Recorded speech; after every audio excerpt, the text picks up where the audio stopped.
నిన్న జరిగిన India versus Sri Lanka match ఒక డెడ్ రబ్బర్ మ్యాచ్ అయినా కూడా ఫైనల్ మ్యాచ్ లా చాలా థ్రిల్లింగ్ గా సాగింది. అసలు ఏమైందంటే శ్రీలంక టీం టాస్ గెలిచి బౌలింగ్ అయితే ఎంచుకున్నారు. దాంతో ఫస్ట్ బ్యాటింగ్ కి వచ్చిన మన టీం ఇండియా 20 ఓవర్లలో 202 పరుగులు అయితే చేశారు. దీనిలో అభిషేక్ శర్మ 61 రన్స్, తిలక్ వర్మ 49 రన్స్, ఇంకా సంజు సామ్సన్ అయితే 39 రన్స్ అయితే చేశాడు. దాని తర్వాత శ్రీలంక టీం బ్యాటింగ్ కి వచ్చి 20 ఓవర్లలో టీమిండియా స్కోర్ టై చేస్తూ 202 రన్స్ అయితే చేశారు. దాంతో సినిమా సూపర్ ఓవర్ కి అయితే వెళ్ళింది.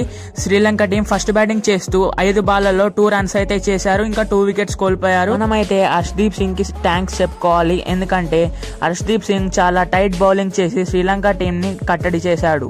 దాని తర్వాత సూర్యకుమార్ యాదవ్ ఇంకా శుభ్మన్ గిల్ బ్యాటింగ్ కి వచ్చి సూర్యకుమార్ యాదవ్ ఫస్ట్ బాల్ లోనే 3 రన్స్ తీసి ఇండియాని గెలిపించాడు. మ్యాచ్ సూపర్ ఓవర్ స్టేజ్ వరకు వెళ్ళినా కూడా మన టీం ఇండియా చాలా ఈజీగా మ్యాచ్ అయితే గెలిచేసింది. ఇలాంటి క్రికెట్ కంటెంట్ కావాలనుకుంటే ఇప్పుడే ఈ వీడియోని లైక్ చేసి మా ఛానల్ ని సబ్స్క్రైబ్ చేయండి.